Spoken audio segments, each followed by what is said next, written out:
Welcome everyone. Today, we will learn to apply auto-increment on the primary key column, troubleshoot issues, and fix those issues in the SQL Server.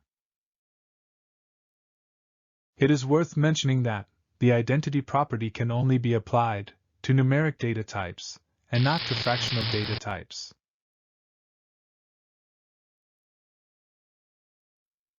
Make sure that the primary key is set for the table column.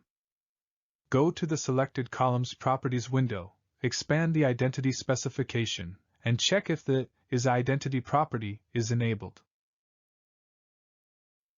Set a valid data type for the primary key column.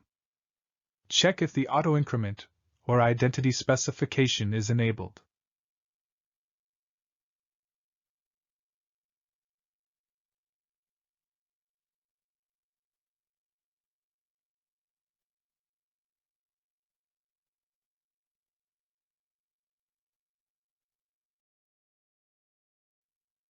If somehow setting the primary key and valid data type for the primary key column does not enable the isIdentity option, check the default value or binding property. If there is any default binding, remove it.